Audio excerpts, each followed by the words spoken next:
चलिए आप लोगों को सभी को गुड मॉर्निंग। और आज का जो सेशन बड़ा ही इंटरेस्टिंग सेशन है, जो लेड एसिड सेल का दोषों के बारे में हम चर्चा करेंगे। और इससे पहले हमने पूरे कंप्लीट भाग कर लिए इस लेड एसिड सेल की, और उसके बाद में उसकी रासायनिक अभिक्रिया, चारों अभिक्रियाएं हमने कंप्लीट कर ली प्रॉपर तरीके से, पूरी डिटेल से उसकी संरचना के अनुसार उस चीज़ को हमने समझ लिया है। जिस भाई ने भी अगर नहीं देखा है वो अपने प्लेलिस्ट पे जाके यानी यूट्यूब चैनल पे जाके अपनी पूरी क्लास को विजिट करिए, ताकि आप लोग आगे क्लास को आसानी से समझ सकें। ठीक है, और हम ज़्यादा समय ना गवा के हम क्लास की तरफ चलते हैं। बात नहीं है पीछे अमित? ठीक है, तो हम आगे शुरू करते हैं। लेड एसिड सेल के जो दोष थे हमने कुछ चर्चा कल कर ली थी, और वहीं से हम आगे स्टार्ट कर रहे हैं।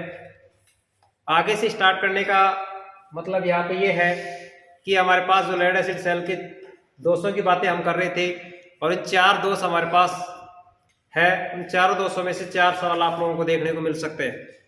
ठीक है, तो इसी प्रकार से इसको ध्यान से पढ़ना, क्योंकि यहाँ से कई बार क्वेश्चन बूझ लेता है और आप लोग उसको नेगलेक्ट करके उसको छोड़ देते हो। तो ऐसा काम नहीं करना है, अपन को डिटेल से उसको समझना है कि कौन सा दोष कहाँ पे काम आ रहा है। ठीक है, तो चलिए सबसे पहले हम दोषों के बारे में बात करते हैं। तो हमारा चैप्टर चल रहा था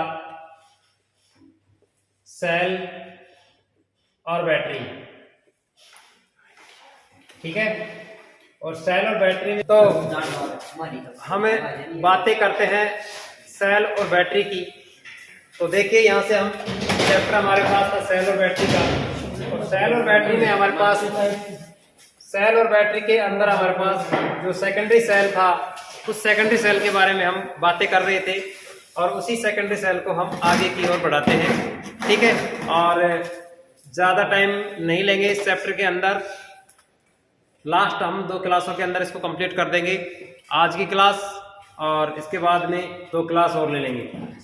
ठीक है, तो चलिए सेकेंडरी सेलों की हम बात करते हैं। तो टॉपिक डालिए द्वितीयक सेल। द्वितीयक सेल चल रहे थे, और द्वितीयक सेल में हमारे पास सेल था lead acid cell. Lead acid cell के दोष एवं निवारण। ठीक है, यानी कि सीसा संचायक सेल के दोष एवं निवारण। देखिए हम बातें करते हैं सेकेंडरी सेल की। तो सेकेंडरी सेल में हमारे पास 4 प्रकार के दोष पाए जाते हैं, जिसमें पहला है हमारे पास सेडिमेंटेशन दोष। हमने कुछ बातें कल कर ली थी, और फिर दोबारा से आज हम इसको देख रहे हैं। सेडिमेंटेशन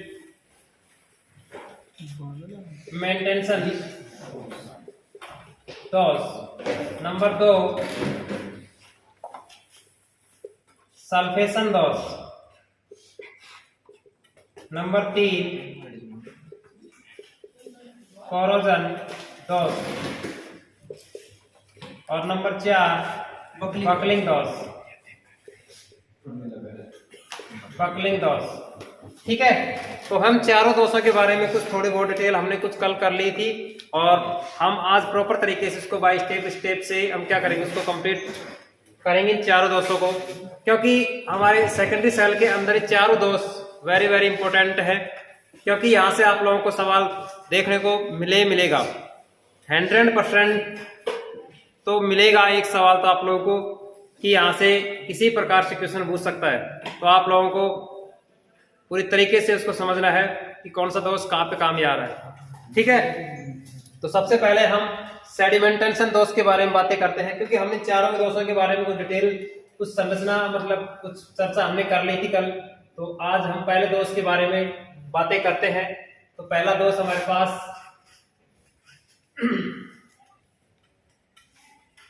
तो पहला दोष लिखिए, सेडिमेंटेशन दोष।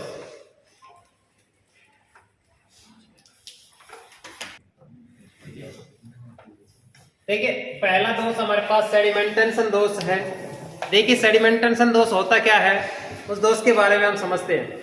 देखिए आप लोगों ने सभी ने लेड एसिड यानी सीसा संचायक सेल बैटरी सभी ने देखी है। जैसे घरों के अंदर इन्वर्टर की जो बैटरी होती है, या गाड़ियों के अंदर, या ट्रैक्टर के अंदर, ठीक है, तो वहां पे आप लोगों ने बैटरी देखी है। तो कौन सी बैटरी होती है? सीसा संचायक सेल ही होता है, यानी कि लेड एसिड बैटरी ही पाई जाती है। और उसी बैटरी के अंदर आप लोगों ने पूरी संरचना भाई फिजिकली आप लोगों ने देखी हुई है। लेकिन उसके अंदर के जो पार्ट है, उन पार्टों के बारे में हमने कुछ भाग उनके बारे में पढ़ लिए थे। क्या कौन कौन से भाग होते हैं पिछली क्लास के अंदर। तो बात हम यहाँ पे सेडिमेंटेशन की करते हैं। तो सेडिमेंटेशन होता क्या है, जैसे आप लोगों ने देखा होगा कि बैटरी के नीचे वाला जो काफी टाइम से वो बैटरी को यूज हम नहीं कर रहे हैं, और एक टाइम वो हो जाता है कि जैसे बैटरी के जो पात्र होता है, यानी कि वोल्टामीटर होता है, ठीक है, यानी कठोर रबड़ का बना हुआ होता है, और वो क्या करने लग जाता है, यानी कि बुरी तरीके से झड़ने लग जाता है। क्या करने लग जाता है?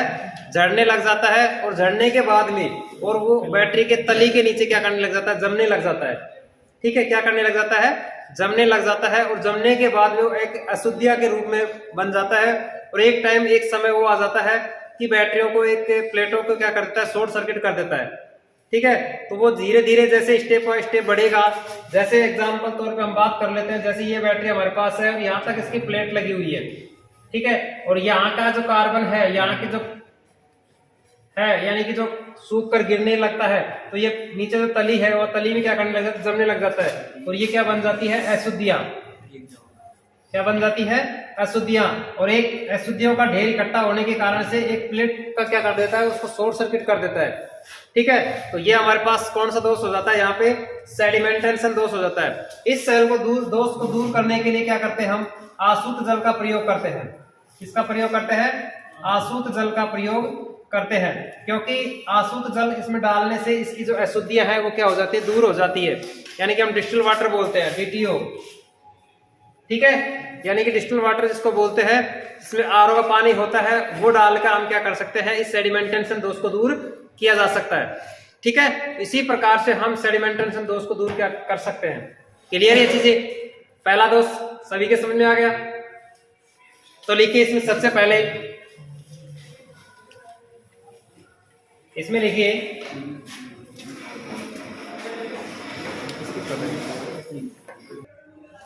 चलिए, तो सेडिमेंटेशन दोष के बारे में हमने कुछ चर्चा की थी। उसकी थ्योरेटिकल पार्ट्स आप लोगों के सामने है।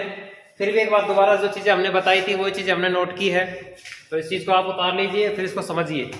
देखिए सेडिमेंटेशन दोष, लेड एसिड सेल की प्लेट ठोस धातु की न होकर रेड लेड यानी PB3O4 की लुब्धि से बनी होती है। ठीक है, अतः रिचार्जिंग तथा डिस्चार्जिंग क्रियाओं में लुब्धि का कुछ अंश झड़ जाता है। जैसे हमने बताया कि बैटरी का जो पात्र होता है, ठीक है, तो वो पात्र क्या करने लग जाता है? उसकी लुब्धि क्या करने लग जाती है? झड़ने लग जाती है, यानी बुरबुरी टाइप में हो जाती है। और एक बुरबुरी टाइप के रूप में उसको जो बैटरी का जो तल होता है वहां पे क्या करने लग जाती है? जमने लग जाती है, और एक धीरे धीरे बड़ा रूप ले लेती है और प्लेटों तक पहुंच जाती है, और क्या करने लग जाती है? शॉर्ट सर्किट हो जाती है। ठीक है, तो वही हमारे पास कौन सा दोष कहलाता है? सेडिमेंटेशन दोष कहलाता है। वही चीज हमने यहाँ पे लिखी है कि रिचार्जिंग तथा डिस्चार्जिंग क्रिया में लुब्धि का कुछ अंश झड़ जाता है। ठीक है, इसके अतिरिक्त जल में विद्युत विच्छेदन के कारण जल की अशुद्धियां सेल की तली में, कहां पे? सेल की तली में एकत्रित हो जाती है, यानी कि जो नीचे बैटरी की तली है वहां पे क्या करने लग जाती है? जमने लग जाती है। इस प्रकार अधिक अशुद्धियों तली में एकत्रित हो जाने से प्लेटों के अंदर क्या हो जाती है? शॉर्ट सर्किट होने की संभावना उत्पन्न हो जाती है। यह दोष कौन सा कहलाता है? सेडिमेंटेशन दोष कहलाता है। ठीक है, तो इस सेडिमेंटेशन दोष को निवारण क्या है? यहाँ पे निवारण को समझिए। इस दोष के निवारण हेतु जब भी आवश्यकता हो तो सेल के में क्या करें? आसुत जल यानी डिस्टिल वाटर, क्या करें? डिस्टिल वाटर का प्रयोग किया जाता है। क्वेश्चन आ सकता है कि सेडिमेंटेशन दोष को दूर करने के लिए या निवारण करने के लिए किसका प्रयोग करते हैं हम? आशुद्ध जल का प्रयोग किया जाता है, डिस्टिल वाटर का प्रयोग किया जाता है। तो सेडिमेंटेशन दोष होता है क्या, वो चीज आपके सामने है। नेक्स्ट हमारे पास आता है सल्फेशन दोष। देखिए सल्फेशन दोष क्या होता है, एक बार इसको समझ लीजिए। सल्फेशन दोष यानी कि एक लंबे समय तक, यानी कि 1 सप्ताह से अधिक अगर बैटरी को हम यूज नहीं कर रहे हैं या चार्ज डिस्चार्ज नहीं कर रहे हैं, तो बैटरी के अंदर क्या हो जाता है, दोष उत्पन्न हो जाता है।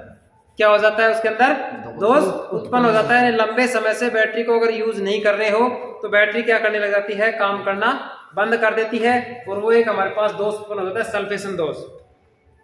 ठीक है, लेकिन इसको हम बात यहाँ पे आती है कि इसका निवारण किस प्रकार से करें। तो निवारण इसी प्रकार से करें कि जैसे लंबे समय से अगर कोई बैटरी रखी हुई है और अब उसका यूज नहीं कर रहे हैं, तो उसका निवारण एक ही निवारण है कि उसको एक धीरे धीरे चार्जिंग पर क्या करें, इसको चार्ज करें।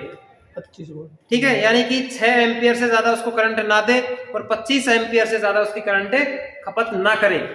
समझ गए बात को। तो वो हमारे पास कौन सा हो जाएगा, यहाँ से सल्फेशन दोष कहलाता है। ठीक है, तो इस प्रकार से हम कह सकते हैं कि सल्फेशन दोष के उपाय और किस प्रकार से काम करता है।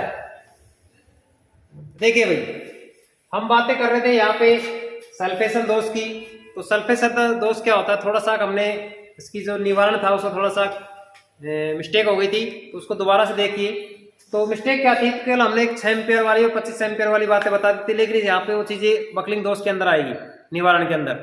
ठीक है ना, तो थोड़ा सा मिस्टेक हो गया था, तो उस चीज को दोबारा से देखिए कि सल्फेशन दोष होता तो क्या है, उसका जो किस प्रकार से काम करता है। इसके 1 सप्ताह से अधिक अगर बैटरी को हम यूज नहीं कर रहे हैं, चार्ज या डिस्चार्ज नहीं कर रहे हैं, तो उसके अंदर दोष क्या हो जाता है, उत्पन्न हो जाता है। ठीक है, तो वो दोष हमारे पास कौन सा हो जाता है, सल्फेशन दोष हो जाता है। ठीक है, क्योंकि यहाँ पे क्या होता है, इसका जो इलेक्ट्रोलाइट है वो क्या हो जाता है, काढ़ा हो जाता है, और काढ़ा होने के बाद वो चार्ज होने में थोड़ा टाइम लेता है। लेकिन उसी को चार्ज करने के लिए हम क्या करते हैं, एक ट्रिकल चार्जर का प्रयोग किया जाता है, लेकिन उसको धीरे धीरे क्या करते हैं, 1 एम्पियर के ऊपर उसको क्या किया जाता है, चार्ज किया लंबे समय तक उसको। ठीक है, लंबे समय तक, यानी कि जब बैटरी लंबे समय से अगर कोई डिस्चार्ज है तो उसको हम धीरे धीरे जितने टाइम से वो रखी हुई है ना, उसी टाइम के अकॉर्डिंग उसको क्या करें, धीरे धीरे क्या करें, उसको चार्ज किया जाता है। यानी कि 1 एम्पियर के ऊपर क्या करें, चार्ज करें, तो वो क्या हो जाएगा, वहां से दोष दूर हो जाएगा। कौन सा दोष दूर हो जाएगा, सल्फेशन दोष दूर हो जाएगा। ठीक है, बस इतना ध्यान रखना आप लोग तो कि सल्फेशन दोष होता क्या है कि वो 1 सप्ताह से अधिक अगर कोई बैटरी को यूज नहीं कर रहे हैं, यानी चार्ज और डिस्चार्ज नहीं कर रहे हैं, तो ये क्या होगा, उसके अंदर दोष उत्पन्न होता है, सल्फेशन। उस कंडीशन के अंदर क्या होता है, जो इसका जो इलेक्ट्रोलाइट है वो काढ़ा हो जाता है। ठीक है, और काढ़ा होने का मतलब यहाँ पे ये है कि वो बैटरी चार्ज धीरे धीरे होगी। फिर वो ऐसा नहीं कि उसको एक साथ चार्ज कर दोगे तो बैटरी क्या हो जाएगी, वहां से खराब हो जाएगी। इस वजह से उसको जितने टाइम से वो पड़ी हुई है, रखी हुई है, तो उसी प्रकार से उसको धीरे धीरे क्या करें, उसको चार्ज करें, उसका निवारण होता है। ठीक है, और उसको बूस्ट चार्जर नहीं करेंगे, उसको ट्रिकल चार्जिंग का प्रयोग किया जाएगा। ठीक है ना, वो चीज यहाँ पे है, देख लीजिए। यह है, यदि किसी लेड एसिड सेल को 1 सप्ताह से अधिक समय तक उपयोग न किया जाए तो प्लेटों का लेड सल्फेट काढ़ा हो जाता है और सेल की रिचार्जिंग कठिन हो जाती है। यह सल्फेशन दोष कहलाता है। ठीक है, वही चीजें जो चीजें हमने आप लोगों को बताई वो चीजें आप लोगों के सामने है, हमने नोट की है। ठीक है, अब देखिए इसका निवारण किस प्रकार से करें। लेड एसिड सेल को प्रति सप्ताह कम से कम 1 बार आवेशित तथा विसर्जित करते रहना चाहिए। यानी कि 1 हफ्ते के अंदर बीच में बैटरी को चार्ज और डिस्चार्ज करते रहना चाहिए। नहीं करते हो तो बैटरी क्या हो जाती है, खराब हो जाती है, उसके अंदर सल्फेशन दोष उत्पन्न हो जाता है। ठीक है ना, तो जल्दी से चार्ज नहीं हो पाती है, इसी वजह से ये दोष के निवारण है। यदि किसी कारण किसी सेल में यह दोष स्थायी रूप धारण कर ले तो उसे निम्न विद्युत धारा दर, निम्न विद्युत धारा मतलब यहाँ पे 1 एम्पियर पर लंबे समय तक आवेशित करके, यानी कि ट्रिकल चार्जर ठीक करने का प्रयास करना चाहिए। ठीक है, तो ये था हमारे पास सल्फेशन दोष। तो आप लोगों के समझ में आई होगी बातें, क्योंकि हमने 2 दोष पढ़े, दोनों दोष वेरी इंपॉर्टेंट है। यहाँ से क्वेश्चन बनने की पूरी संभावना है, इस वजह से आप लोगों को ज्यादा फोकस किया जा रहा है कि दोषों के ऊपर। ठीक है, क्लियर यहाँ तक। तो नेक्स्ट हमारे पास आएगा कोरोजन। तो कोरोजन हम चलते हैं, ट्रिकल चार्जर ठीक करने का प्रयास करना चाहिए। ट्रिकल चार्जर का मतलब क्या होता है, यानी कि धीरे धीरे चार्ज करना। एक बूस्ट चार्जर होता है, बूस्टर जिसको हम बोलते हैं, बूस्टर का मतलब फास्ट चार्जिंग। ठीक है, जैसे आप लोग मोबाइल लेके आते हैं तो दुकान वाला नहीं बोल देता है कभी कभी कि ये बुस्ट चार्जर है, ये फास्ट चार्ज करता है तो उसको हम बुस्ट चार्जर बोलते हैं। और एक ट्रिकल चार्जर होता है, वो बैटरी को धीरे धीरे चार्ज करता है। ठीक है, स्लो मोशन पे, जैसे वीडियो वगैरह तुम बनाते हो ना, वो स्लो मोशन वाली बात है। ठीक है, तो यहाँ तक क्लियर, यहाँ तक चले तो हम बकलिंग दोष की बात करते हैं।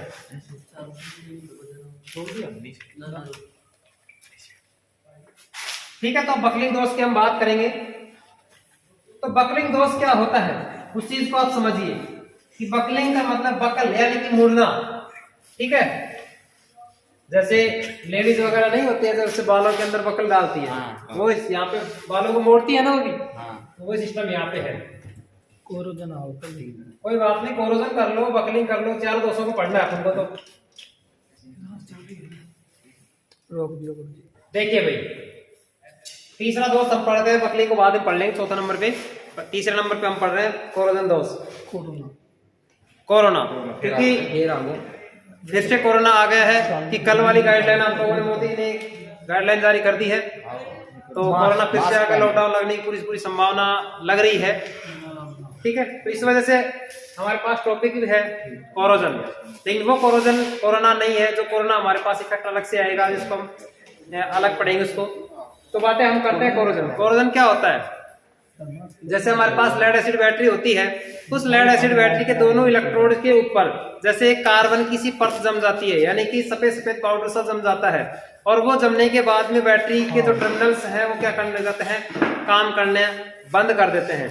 ठीक है, और वो सफेद पाउडर सा जमना ही हमारे पास एक कोरोजन कहलाता है। क्या कहलाता है? वो कोरोजन कहलाता है, यानी कि उसकी कार्बन की परत जम जाती है और एक कुचालक की भांति कार्य करने लग जाती है, उसके अंदर विद्युत धारा प्रवाहित नहीं होती है, इसी वजह से वहां पे परत जमना ही एक कोरोजन दोष कहलाता है। ठीक है, इस कोरोजन दोष को दूर करने के लिए एक ही उपाय है। वो उपाय क्या है कि सबसे पहले गर्म पानी को गीले कपड़े से क्या करें, उन टर्मिनलों को साफ करें। ठीक है, बिल्कुल साफ कर दे दोनों टर्मिनल्स को, ताकि उसके अंदर जो कोरोजन यानी कि जो परत जमी हुई है उस परत को क्या कर दे, हटा दिया जाता है। यानी गर्म पानी से उसको, गीले कपड़े से उसको साफ कर ले, और उस गीले कपड़े को साफ करने के बाद में जो हमारे पास ग्रीस होती है, वो ग्रीस क्या कर दे, वहां पे लगा दिया जाए, तो वो क्या करेगा, कोरोजन दोष को दूर कर देगा। वहां पे फिर से वो चालक के रूप में कार्य करने लग जाएगा। क्लियर? तो वो चीजें हम थ्योरेटिकल पार्ट्स के रूप में लिखते हैं। तो लिखिए, तो जैसे हमने उसका प्रॉपर तरीके से उसको पढ़ा है, उसी प्रकार से उसकी थ्योरेटिकल हमने लिखी है। उसी प्रकार से एक बार फिर से देख लीजिए, जो चीज हमने बताई है वो चीज हमने नोट की है। वायुमंडल की नमी तथा अम्ल, वायुमंडल की नमी तथा अम्ल के छिटकने के कारण सेल के संयोजकों पर तांबे तथा लेड के ऑक्साइड की एक सफेद नीली परत क्या हो जाती है, उत्पन्न हो जाती है। जो हमने कार्बन की जो परत बताई थी ना, सफेद सी, वो चीज हमारे पास में सफेद नीली परत उत्पन्न हो जाती है, हो गई, जो सेल के संयोजकों का चालक तार से पूर्ण संबंध स्थापित होने में क्या करती है, बाधक उत्पन्न करती है या बाधा बन जाती है, क्योंकि चालक नहीं बन पाती है। यह दोष कौन सा दोष कहलाता है? यहाँ पे कोरोजन दोष कहलाता है। जो चीज हमने बोली है वो चीज आपके सामने हमने उतारा है। ठीक है, तो इसी प्रकार से उसका निवारण किस प्रकार से करें कि इस दोष के निवारण के लिए संयोजकों को क्या करें, गर्म पानी में भीगे कपड़े से समय समय पर साफ करते रहना चाहिए। ठीक है, उसी प्रकार से, और इसके बाद में साफ कपड़े से या गीले कपड़े से साफ करके उसको क्या करें, संयोजकों के ऊपर क्या लगा दे, ग्रीस का पतला लेप क्या कर दे, उसको लाभदायक होता है। ठीक है, तो ये था हमारे पास कोरोजन दोष। तीनों दोष आप लोगों की कंप्लीट। अगर किसी को दिक्कत है तो बताइए। तीनों दोष कंप्लीट। तो नेक्स्ट हमारे पास दोष आएगा नंबर 4, बकलिंग दोष। बकलिंग दोष, आप देखिए थोड़ा सा इसको समझ लीजिए कि बकलिंग दोष होता क्या है। कि जैसे बैटरी को लंबे समय से अगर हम यूज नहीं कर रहे हैं, बैटरी अगर की जो प्लेटें हैं वो क्या हो जाती है, टेढ़ी मेढ़ी हो जाती है। कैसी हो जाती है? टेढ़ी मेढ़ी हो जाती है। टेढ़ी मेढ़ी होना ही कौन सा दोष कहलाता है यहाँ पे? बकलिंग दोष। यानी कि आप ज्यादा करंट उसको दे रहे हो तो बैटरी की प्लेटें क्या हो जाती है, मुड़ जाती हैं। कम ज्यादा करंट उसके अंदर से आउटपुट ले रहे हो तो भी बैटरी की प्लेटें हैं वो क्या हो जाती है, मुड़ जाती हैं। वो मुड़ना ही हमारे पास कौन सा दोष कहलाएगा यहाँ पे? बकलिंग दोष। ठीक है, अब इसका निवारण किस प्रकार से करें? ये निवारण आप लोगों का थोड़ा सा सिंपल सा की है, यानी कि हम ज्यादा करंट उसको तो नहीं तो दे सकते, और वह एम्पियर कितना एम्पियर तक? 6 एम्पियर। 6 एम्पियर से ज्यादा तो करंट नहीं देंगे उसको चार्जिंग के समय। और 25 एम्पियर से ज्यादा आउटपुट करंट आप प्राप्त नहीं करेंगे। अगर इससे ज्यादा आप करते हो तो बैटरी की प्लेटें क्या हो जाती हैं? टेढ़ी मेढ़ी हो जाएंगी। ठीक है, और इसका दोष यही, निवारण इसका यही चीज है, इसको 6 एम्पियर से ज्यादा करंट ना दे और 25 एम्पियर से ज्यादा आउटपुट प्राप्त ना करे, नहीं तो आप प्लेटें क्या हो जाएंगी? सेफ रहेंगी। ठीक है, यानी कि जो बैटरी लंबे समय से अगर यूज रखी हुई है उसको हम काम नहीं ले रहे हैं, तो फिर उसको चार्ज कर रहे हैं, और चार्ज भी किस प्रकार से कर रहे हैं? 6 एम्पियर से ज्यादा कर रहे हैं, यानी बुस्ट चार्जर से कर रहे हैं, तो बैटरी की प्लेटें क्या हो जाती है? वहां से टूट जाती है, मुड़ जाती है, और ज्यादा करंट, मतलब जब बैटरी के अंदर चार्ज है ही नहीं और हम उसको बार बार क्या कर रहे हैं? उसको डिस कर रहे हैं, तो उस टाइम कंडीशन में क्या बन जाती है? बैटरी की प्लेटें मुड़ना प्रारंभ हो जाती है। जैसे मान लें कि 25 से कम, अगर 25 से ज्यादा अगर खपत कर रहे हो तो बैटरी की स्वाभाविक है तो मुड़ेगी। ठीक है, इसका निवारण ये चीज है। ठीक है, तो प्रॉपर तरीके से इसको लिखिए इसको।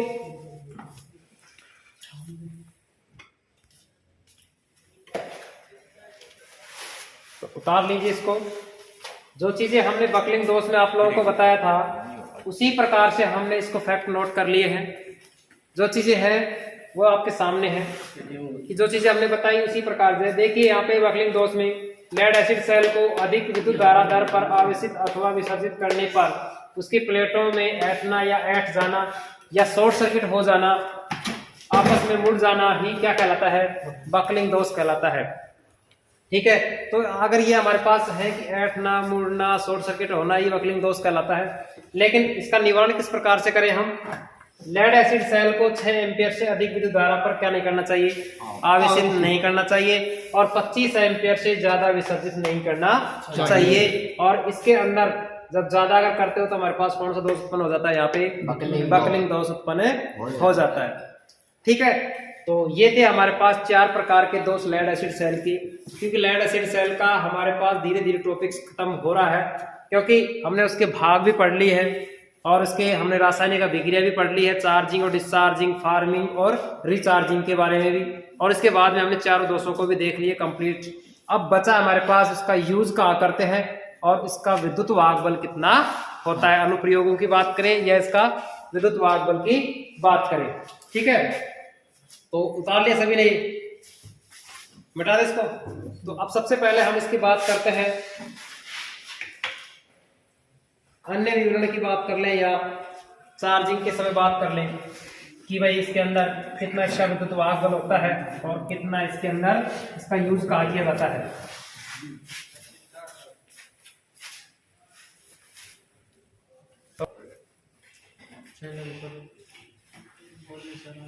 निर्भर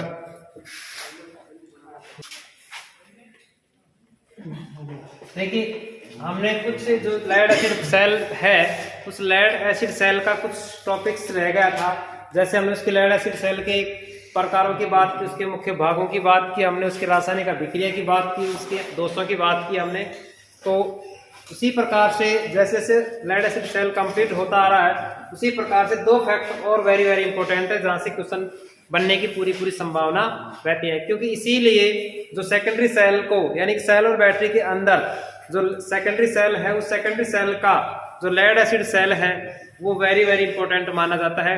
बाकी के 2 सेल है हमारे निकिल आयरन और निकिल कैडमियम, इतना इंपॉर्टेंट नहीं है। बस वहां से क्वेश्चन आएंगे, वो चीजें हम आप लोगों को बताएंगे। लेकिन पढ़ेंगे तो उसको भी, लेकिन इतना इंपॉर्टेंट वो दोनों नहीं है जितना ये वाला है हमारे पास लेड एसिड सेल है, सीसा संचायक सेल है।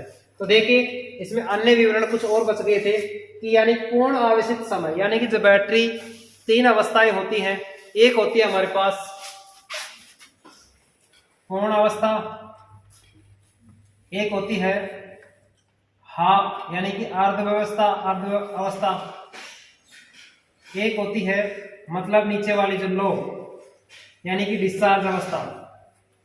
ठीक है, पूर्ण आवेशित यानी कि हाफ चार्ज और डिस्चार्ज चार्जिंग अवस्था। इसके अंदर जैसे मान लें कि पूर्ण आवेशित के समय जब बैटरी लेड एसिड का हमारे पास जो मान होता है 2.2 वोल्ट होता है, कितना होता है 2.2 वोल्ट होता है। एक क्वेश्चन यहाँ से वो बनता है कि बैटरी यानी कि जो आपेक्षित घनत्व होता है, आपेक्षित घनत्व को मापने वाला यंत्र हमारे पास क्या कहलाता है, हाइड्रोमीटर कहलाता है। क्या कहलाता है, हाइड्रोमीटर। और दूसरी बात एक होती है आर्द्रता, आर्द्रता को मापने वाला यंत्र वो हमारे पास क्या होगा, हाइग्रोमीटर, हाइग्रोमीटर कहलाता है। ठीक है, आपेक्षित घनत्व को मापने वाला तो हाइड्रोमीटर और उसकी आर्द्रता को मापने वाला हाइग्रोमीटर। ठीक है, और उसकी गहराई को मापने वाला हेडोमीटर होता है। गहराई को एक हमारे पास 1 मीटर होता है, तो गहराई को मापने वाला यंत्र, मापने वाला यंत्र वो क्या कहलाता है, फेदोमीटर, फेदोमीटर कहलाता है। ठीक है, तो यहां से भी क्वेश्चन आ सकता है कि आपेक्षिक घनत्व को मापने वाला हाइड्रोमीटर और उसकी आर्द्रता को मापने वाला हाइग्रोमीटर। ठीक है, और उसकी गहराई को मापने वाला फेदोमीटर। ठीक है, इसी प्रकार से हम बात यहाँ पे कर रहे हैं कि पूर्ण आवेशित अवस्था में लेड एसिड सेल का विद्युत वाहक बल कितना होता है, 2.2 वोल्ट प्रति सेल होता है। कितना होता है, 2.2 प्रति या वोल्ट प्रति सेल होता है। देखिए इसके अंदर अवस्थाओं की बातें हम करते हैं, यानी 1.25 से 1.28 तक हमारे पास पूर्ण आवेशित होता है। ठीक है, 1.20 से 1.23 तक हमारे पास अर्ध चार्ज होता है। ठीक है, यानी कि 1.18 से कम, 1.18 से कम यानी कि लो चार्ज, यानी कि डिस्चार्ज के रूप में होता है। ठीक है, ये कंडीशन भी आप लोगों को पता होना चाहिए, क्योंकि यहाँ पे 1.25 का मतलब है 1250 से 1280 के बीच में जो फुल चार्ज होगी, 1200 से लेकर 1230 तक अर्ध चार्ज होगी, 18 से यानी कि 1180 से कम अगर जो हमारे पास मान आता है तो हमारे पास बैटरी कैसी हो जाती है, डिस्चार्ज हो जाती है। ठीक है, इसी प्रकार से सेल को विद्युत धारा प्रदान करने की क्षमता प्लेटों की, यह क्वेश्चन बन सकता है यहाँ से कि बैटरी की जो निर्भर करता है, किन किन के ऊपर निर्भर करता है, विद्युत धारा प्रदान करने की क्षमता प्लेटों के आकार तथा उनकी संख्या पर क्या करता है, निर्भर करता है। क्वेश्चन आ सकता है कि पूर्ण आवेशित लेड एसिड सेल किन किन कारकों के ऊपर डिपेंड करता है, यानी कि उसकी प्लेटों के आकार पर और उसकी संख्या के ऊपर निर्भर करता है। ठीक है, और क्वेश्चन बन सकता है कि उसका आंतरिक प्रतिरोध कम होता है। अगर कम होगा तो सबसे ज्यादा विद्युत वाहक बल किसका होता है, लेड एसिड सेल का ही होता है, 2.2 वोल्ट होता है। जब रेजिस्टेंस कम होगा तो उसका विद्युत वाहक बल ज्यादा होगा, अगर वो विद्युत वाहक बल कम होगा तो रेजिस्टेंस ज्यादा होगा। तो वो चीज हमने कल ओम के नियम में प्रतिपादित किया था, वेरीफाई किया था, नहीं किया था, V समानुपाती आई कि जैसे से R के मान को अगर कमबत्ती कर रहा है तो हमारे पास V और I के मान में क्या हो रहा है, परिवर्तन हो रहा है। उसी प्रकार से ठीक है, तो इसका जो रेजिस्टेंस है वो भी क्या रहेगा, कम रहेगा। इसी प्रकार से इसका यूज कहाँ करते हैं, इसका उपयोग कहाँ किया जाता है, लेड एसिड सेल का उपयोग कहाँ पे करते हैं, बैटरी के रूप में करते हैं। किसके रूप में करते हैं, बैटरी के रूप में करते हैं। कहाँ पे करते हैं, मोटर गाड़ियों में, रेलगाड़ियों आदि में। किस पे, हाई दर पर, यानी कि हाई रेट के ऊपर क्या करते हैं, उसको विद्युत धारा प्रदान करने के लिए किया जाता है। यानी कि उच्च दर के ऊपर कार्य करने वाले हमारे पास लेड एसिड सेल ही होता है। इसका सबसे ज्यादा विद्युत वाहक बल 2.2 वोल्ट होता है एवं इसे पुनः प्रावेशित किया जा सकता है डीसी पावर सप्लाई देकर। यानी कहने का मतलब यहाँ पे ये है कि इसको हम जैसे बैटरी सेल, बैटरी क्या सॉरी जो लेड एसिड सेल है वो क्या होता है, डिस्चार्ज हो जाता है, तो उस कंडीशन के अंदर उसको हम एक डीसी पावर सप्लाई देकर उसको दोबारा से इसको क्या कर दिया जाता है, सब चार्ज किया जा सकता है। ठीक है ना। तो ये थे हमारे पास लेड एसिड सेल का पूरा स्ट्रक्चर। हमने पूरे तरीके से, पूरे डिटेल से, पूरी एक भी सवाल हमने आपने यहाँ से नहीं छोड़ा है, पूरी डिटेल से उसकी गहराई तक हमने उस चीज को अच्छी तरीके से पढ़ लिया है। फिर भी अगर आप लोगों को कोई डाउट लगे, अगर फिर भी आप लोगों को किसी प्रकार का डाउट लगे कि क्वेश्चन आप लोगों को देखने को मिले कि सर ये सवाल यहाँ से आ रहा है तो ये कहाँ से किस प्रकार का होगा, तो आप निसंकोच होकर आराम से उस चीज को पूछ सकते हो। ठीक है ना। तो इसी प्रकार से हमारा लेड एसिड सेकेंडरी सेल का पहला सेल कंप्लीट हो गया है, लेड एसिड सेल। इसी प्रकार से हम बात करेंगे दूसरे सेल की। दूसरा सेल हमारे पास है निकिल आयरन सेल। ठीक है, एक सेल के बारे में हम पूरी डिटेल से उसको और पढ़ लेते हैं। छोटा सा सेल है, उसकी ज्यादा कुछ चर्चा वगैरह नहीं है। उसकी रासायनिक अभिक्रिया है, उसका यूज कहाँ किया जाता है, उसका इलेक्ट्रोलाइट किस प्रकार का होता है, उसका विद्युत वाहक बल कितना होता है। ठीक है, तो टॉपिक्स डालिए निकिल आयरन सेल का।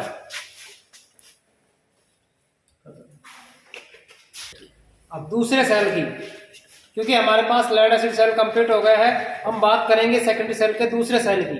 तो दूसरा सेल हमारे पास है nickel iron cell. Nickel iron cell को हम पूरी डिटेल से उसकी संरचना के अनुसार जिसको हम समझेंगे, ठीक है। तो देखिए निकेल आयरन सेल किस प्रकार का होता है, उसका विद्युत वाहक बल कैसा होता है, उसका इलेक्ट्रोड किस प्रकार का होता है, ठीक है। उसी प्रकार से पूरी संरचना के अनुसार चीज को हम पूरी स्टेप बाय स्टेप उसको कंप्लीट करेंगे, ठीक है। तो चलिए, तो सेकेंडरी सेल का जो दूसरा सेल है निकेल आयरन सेल, उस सेल के बारे में हम नेक्स्ट क्लास में बातें करेंगे। और जहां से हमने पूरा सेल कंप्लीट किया है, आज पूरे चारों दोस्तों को हमने पूरे डिटेल से उस चीज के बारे में पढ़ा है। अगर फिर भी आप लोगों को किसी प्रकार का डाउट हो तो आप निसंकोच होकर आप इस चीज के कमेंट बॉक्स में डालिए, ठीक है। इसी प्रकार से हम आगे, यानी कि इस सेल और बैटरी की क्लास को हम धीरे धीरे आगे यानी 2 क्लासों में और कंप्लीट कर देंगे उसको पूरे तरीके से। फिर नेक्स्ट चैप्टर की तरफ चलेंगे हम, ठीक है। हमने एक भी ऐसा कोई सवाल नहीं छोड़ा है यहाँ से कि आप लोगों को पेपर के अंदर देखने को नहीं मिले, लेकिन आप लोग पढ़ते रहिए इसको। जो चीजें आप लोगों को नोट्स बना रहे हैं, नोट्स को प्रॉपर तरीके से बनाते रहिए, क्योंकि हम जहाँ से आपको चाहे टेक्निकल से संबंधित किसी प्रकार की वैकेंसी के लिए प्रोवाइड करवाते रहेंगे और इसी प्रकार से आप लोगों को क्लासेस मिलती रहेगी।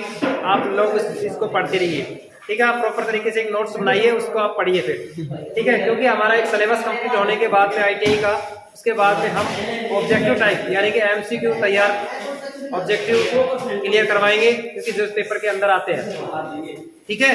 तो आप लोग इस चैनल के ऊपर नए हो तो आप चैनल को तुरंत विजिट करिए और उसको सब्सक्राइब करिए, लाइक और यार दोस्तों के ऊपर आप क्या करें, उसको शेयर करिए, ठीक है। तो हम यार क्लास को यही समाप्त करते हैं। जय हिंद, जय भारत।